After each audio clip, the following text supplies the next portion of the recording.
Throughout the Lenten period, I've been sharing with you lessons from the life and teachings of Schema Nun Siluana Vlad. This is what she looks like, if you can see. And this is her book, God, Where is the Wound?, which we're studying in our Philadelphia group, and which I've been quoting from a lot. And I'm going to end with just a reading from her tonight. But before I do that, I want to set the stage for it and talk about relationships, because tonight's Genesis reading, that's my favorite reading, I think, in the whole year. All the weeping and crying and hugging and carrying on. I love it because to me it's the most human story.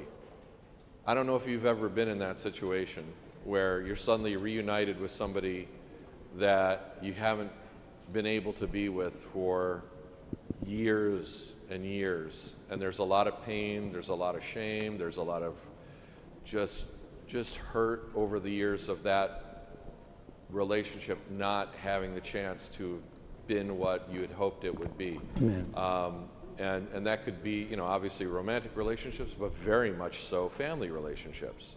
That happens a lot in families. And I've had that experience multiple times in my life. The last of which was a real blessing, honestly, was last year, around this time, in April of last year. You might remember my aunt in New Hampshire was killed by a drunk driver.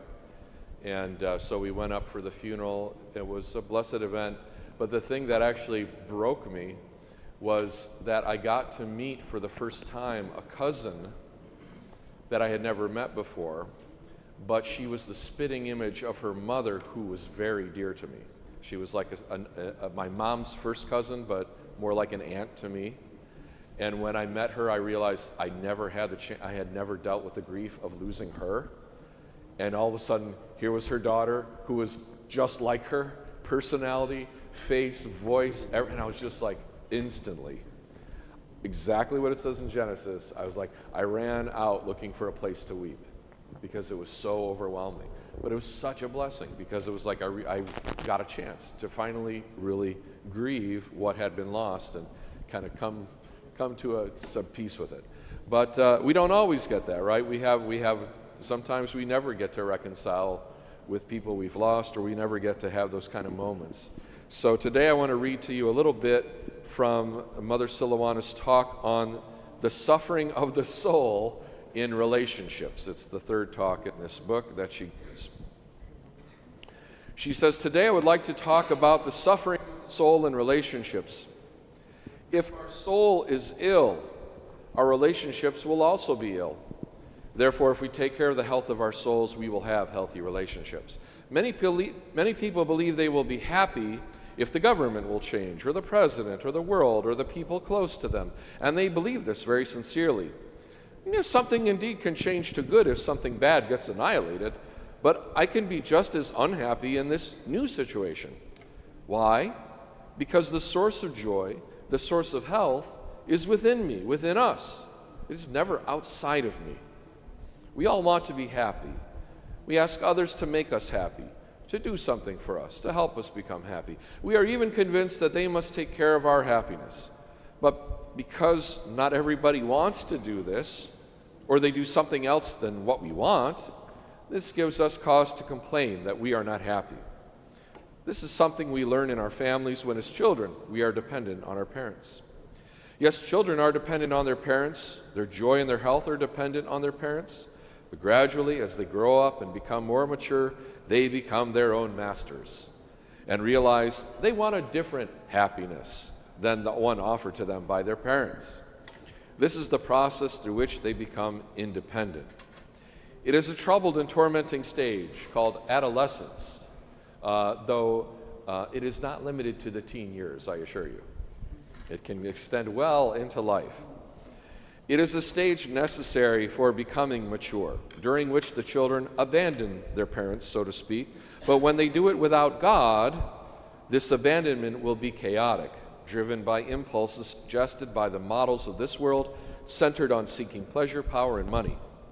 But if adolescents stay or enter into a living relationship with God and have living models in their families and church, only then will they attain the autonomy in which they will learn and want to give themselves freely to God as their source of joy.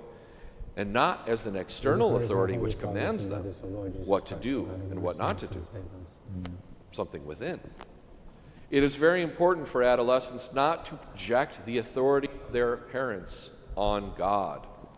God is not a parent who tells you, if you don't behave, I won't love you anymore. He is not an external authority.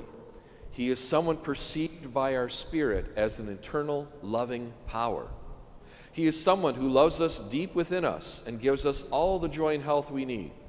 With one condition, we need to go into those depths. Yes, the condition is for us to go within ourselves, to that place where God is in us. But how many of us have learned this in our family, or our parish, or at seminary? We know and we believe that by uniting the mind with the heart, by going deep within ourselves, we find that joy that cannot be taken away from us. But we don't know how to go there, deep within. Because of this, our heart remains sick and many times opposes our rational decision to become good Christians. Yes, unfortunately, not only in relationships in the world are ill, but also relationships in the church. They are and they will be ill as long as we are and remain ill. And so she goes on to say a few things about the nature of relationships, how we center on our interests, and when we have different interests, we orient ourselves differently, and this, of course, causes conflicts between us and with others. And sometimes we focus on goals or tasks or outcomes instead of the person that is in front of us, and that causes us grief and conflicts and so forth. And she says, now starting from this model, let us look a little at our backyard, at our church, at our parish. The church is the only place and way of life in which all activity is meant to be centered on the person, on God and our neighbor. Any word, thought, or deed which is not centered on loving God or our neighbor, and thus on the person, is a sin. And we forget this in the whirlwind of our life. We build churches, we establish missions, we serve just for the sake of meeting some goals, but we forget about God and our neighbor. She goes on to tell a few stories about this. There's a very beautiful story here where she tells about how to treat children. And I'll read that to you as well, because I love it. If parents have their interests in mind when looking after their children, their parents' own self-interests, the children will not be seen as living human beings. If a parent goes into a child's room and starts yelling, "What is this mess?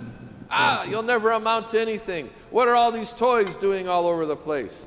And the parent starts lovingly putting everything in good order for this child who never wants to learn good from bad, then the child will experience a real tragedy, not just because it's awful what the parent said, but think about this. There in the mess is the child's internal life, right?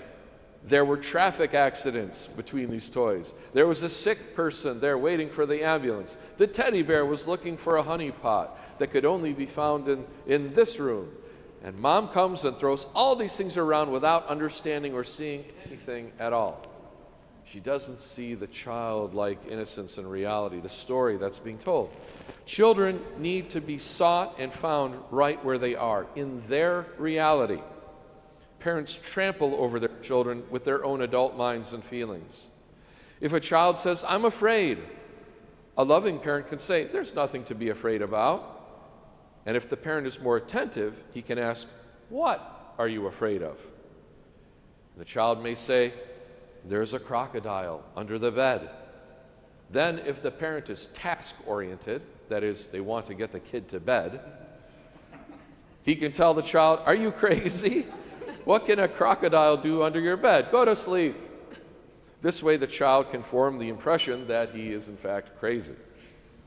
Another way, centered on the task of teaching the child, which we think sounds more virtuous, but it's not necessarily, would be to tell the child, "No, darling, let mommy show you there's no crocodile under the bed. Look, here's a flashlight. We can look under the bed together. See, there's no crocodile." And so the child may begin to think that they are not normal since they are afraid, because there's nothing to be afraid of, because there's no crocodile under his bed. But if the mother can focus on the child's person, on the child's feelings and experience, she can go to the child's level and ask, well, if there was a crocodile under your bed, what might it do to you? It could bite me. And if it bit you, what would happen? I will go to the hospital. And if you went to the hospital, what could happen there? I could die. And if you would die, what would happen? I would go in the hole like Grandpa. In fact, this child's grandfather had passed away not too long before, and the child who faced death for the first time was unsettled, needed to process and integrate in his mind the situation. But in the mind of a 5 or 6-year-old child, this integration happens through storytelling, not through logical explanations and ideas. And I'll stop there for tonight, but I want you to think about that and try to expand that idea to your own lives with your fellow adults. Because every single one of us is living in kind of a fantasy reality of our own construction. We tell ourselves stories about ourselves, about our world, about what our place is in it, and that is where we try to integrate all the sadness and all the grief and all the joys of this world and try to make them make sense or somehow find a good way to hold together. And we need to meet people where they're at and not begrudge them for their process. And we may not agree with them all the time, or we may not see why they think the way they think, but they're in a storytelling mode.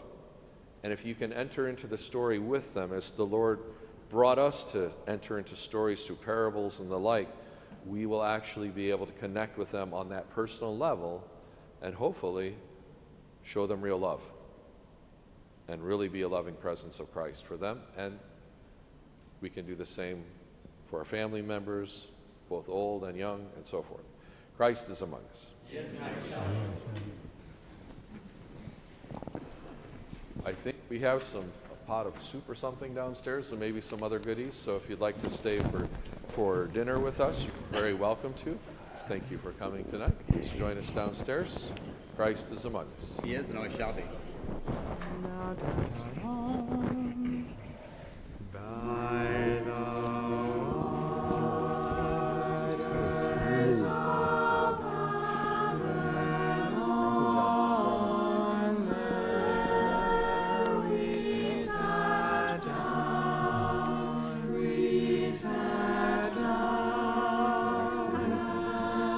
There it is.